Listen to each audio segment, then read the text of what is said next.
ढोंगणाला पाय लावून पळालेल्या कुमार कामराला सांगा महाराष्ट्रात आणि चर्चा करा. निवेदन केल्यानंतर देखील त्याचा जो अहंकार आहे तो कमी झाला नाही. त्यांनी त्याच्या अहंकाराची भाषा तर दाखवलीच, परंतु सुषमा अंधारे ताईंनी देखील त्याच पद्धतीची कविता पुन्हा एकदा रिपीट केली. नमस्कार, आपल्यासोबत आहेत आमदार प्रसाद लाड.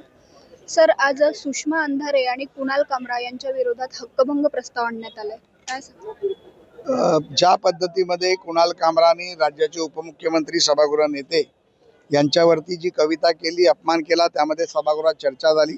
विरोधी पक्षांनी 289 मध्ये चर्चा केली, सत्ताधाऱ्यांनी त्यामध्ये चर्चा केली, त्यामध्ये सरकारने निवेदन केलं आणि निवेदन केल्यानंतर देखील त्याचा जो अहंकार आहे तो कमी झाला नाही.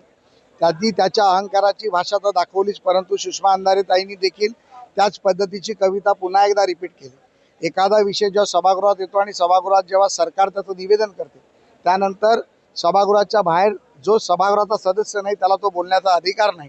त्यामुळे सभागृहाचा अवमान केल्याचं ते प्रकरण आहे. गटनेते सन्माननीय प्रवीण दरेकरांनी ते मांडलं, सभापतीने ते स्वीकृत केलं. या बाबतीत सभापती आता हक्कभंग समितीकडे ते पाठवतील. हक्कभंग समितीचा मी अध्यक्ष असल्यामुळे आताच त्यावर काही बोलणं योग्य होणार नाही, परंतु निश्चितपणे ते आल्यानंतर त्यावर अभ्यास केला जाईल. त्याबद्दल कायदेशीरपणे आम्ही चौकशी करू, चर्चा करू आणि त्यानंतरचा निर्णय आम्ही सांगू. नेमकी काय कारवाई होणार आणि म्हणजे कसं? ही कारवाईबद्दल आता बोलता येणार नाही. मला पहिलं ते पाहावं लागेल, बघावं लागेल, चर्चा करावी लागेल, सचिवांची चर्चा करावी लागेल, अधिकाऱ्यांची चर्चा करावी लागेल, न्यायिक मंडळाची चर्चा करावी लागेल, त्यानंतर त्याबद्दल बोलता येईल.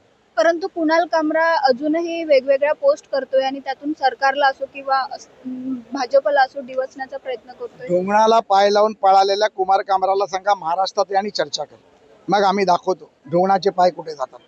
धन्यवाद सर. कॅमेरामॅन आलेख चाळकेसह मी अवंती भोयर, महाएमटीव्ही मुंबई.